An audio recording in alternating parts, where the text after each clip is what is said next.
fuck? Hello, I'm surprised you're still able to milk this game. Where am I? Oh yeah, and watch out for the fox. Five Nights at Freddy's. We all know her, and we all tolerate her. Wonder how many times I can get away with saying that line before it gets old. A staple of horror and media as a whole, from humble beginnings to monumental success, with some dips in popularity in the road, this is undoubtedly great. I don't care about your stance on the stupid ass bear. His pockets are deep and that's all that matters. But I never really thought about the big thing a lot of people, didn't really talk about when the game came out. How the fuck did this get popular? It is so basic it hurts. It captured the hearts of millions. Like, let's be serious, it's fucking stupid and downright deplorable. But it worked. But I started thinking, and obviously from the poll, it took me a damn while to figure it out. So in the simplest way possible, in case you couldn't read the title, Five Nights at Freddy's, in every sense, caught lightning in a bottle. Let me explain. Let's quickly go over the making of Five Nights at Freddy's to get the kind of thought process and vision that was laid in place here. Now I know anyone with the pulse who came out of the womb in the early 2000s probably knows this story, but say it with me. Scott Cawthon, the holy man himself, was a Menards employee, as all great people start out to be, that did game making on the side. Most games were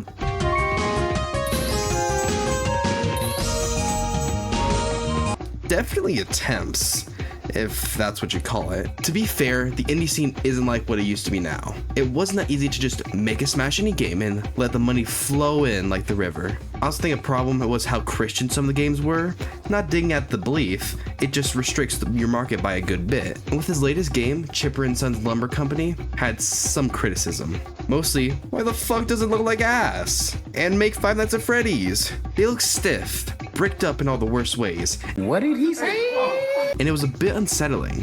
So he made a game with all those criticisms in mind from his last game. And if it didn't take off, he would just stop making games all entirely, because that's what he said. That comment about lifeless, unmoving characters and the oddly scary aspect of it all made Five Nights at Freddy's what it is today. Now, how does it play?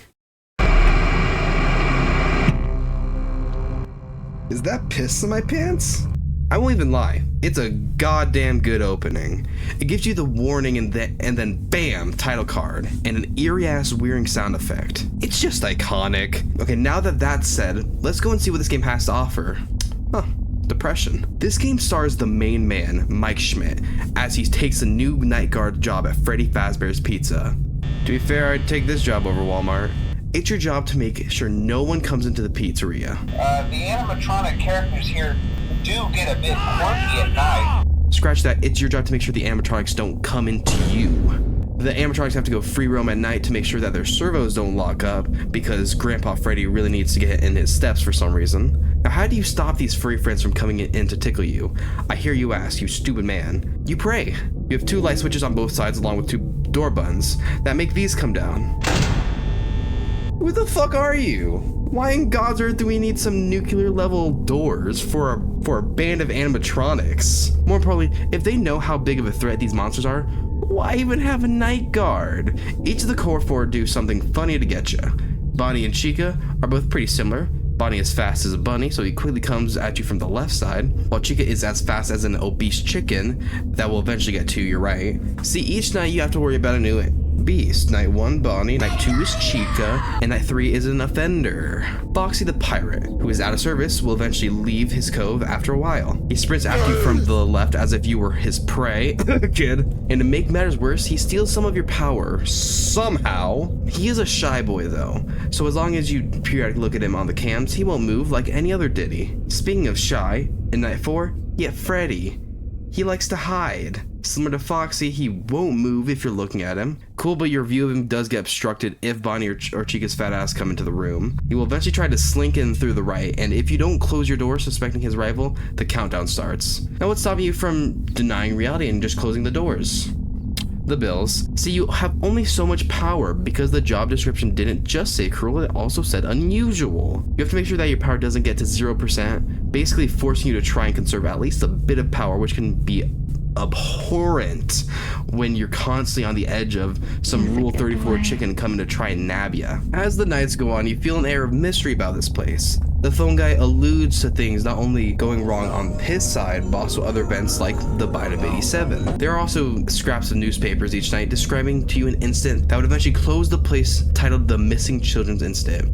Yeah, I may be many things, but a dumbass is one of them. The kids who got killed haunted these bandwagon of losers, and they are targeting you, since you work there, probably the same as the killer. I came to this conclusion with some foresight in the fact that Bonnie's taking blinkers with the endoskeletons without batting a fucking eye. Oh yeah, before I get cursed out there is a fifth kind of secret animatronic that was so nice to not give me any second footage of him. He just adds to the mystery of the place. His name is Golden Freddy. He's all cool and whatnot. You survive 5 nights and earn the right to breathe. Play one more at night and you can buy a bottle of water. And lastly, you can customize the settings, all the animatronics.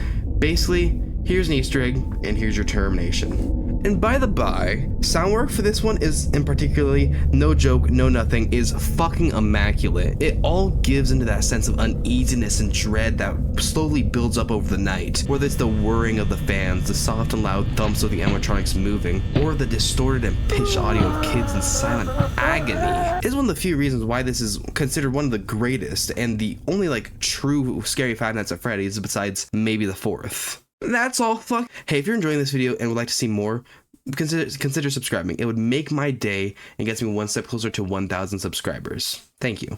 Lame. I mean, it was a neat and new concept, but you're telling me this got millions of players, way too many sequels and spin-offs, and an entire goddamn motherfucking movie? Okay.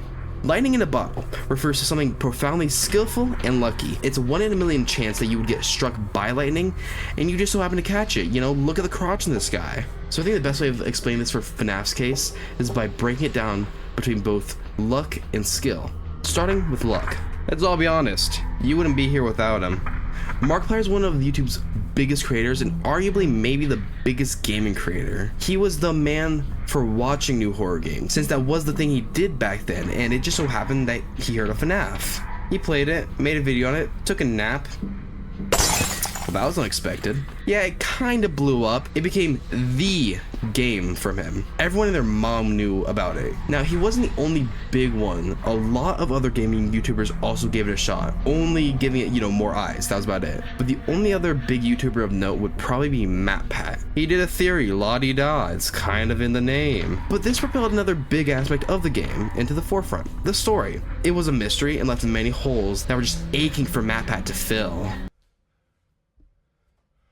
It's time to stop! The other big lucky or skillful thing, if Scott somehow caught on to it, was the gaming market. Although horror as a genre was pretty strong, it was obvious, especially with people like Markiplier, that indie was an untapped market here. It was easy to plop out another with him playing it and making it popular all the same. Some insane games like Amnesia, Slenderman, and who can forget Slendy Tubbies. This was a growing market, and if tapped just right, could lead to some big success. This wave of popularity and interest in indie horror games was the lightning. It was now up to the game and Scott to catch it. And he fucking did it. The skill was undeniable. It was unique as fuck, limiting you to sitting down and shitting your pants. Who cared about the problem? Swiggity swoogity, Diddy's coming for that booty, motherfucker. That uniqueness alone made the game masterful in its own right. Also, you sound expertly, making you feel like you are one mistake away from death. The animatronics are really well made, and even if simple, the gameplay makes it kind of feel like a dead-end job where you have to be mindful of what to do while trying your hardest not to do too much. And even beyond the gameplay, even though I bet unintentional, the fact that these were mascots, where kids could easily get attached and cling to these characters, made it so much easier to mold their stupid soft skulls. This was the game that made the genre of mascot horror. Make the characters slightly cute with some bite. As long as the gameplay and story are intriguing enough, you'll get a few mil, casually. The skill in this game was almost seamless to its success. It was bred to feel nerve-wracking and different, while making especially a younger demographic cling to it, saying Bonnie is my spirit animal. This game caught the lightning, although as you go further down the lineup, it becomes obvious that Scott never truly caught all of it. Although he went and made bigger games with better, more thought-out gameplay mechanics, it just wasn't ever the same. No matter which one you think is the best, this one is undoubtedly special. Whether it be the sound design that only ever clicked here, the simple but oddly perfect design, gameplay loop, and overall design of everything in this game, it was just special. It's still only a 6 out of 10. This game is beyond boring once you get it. Check Freddy, check Foxy, close cameras, check lights only if you hear thumping, rinse, dry, repeat, repeat, repeat. No matter how good the sound or visual or story of a game is, if the gameplay falls short, it isn't that good, and although I am a huge fan of this franchise, I still can't deny that this game was perfect. A lot of senses to make it successful, but not really as a game.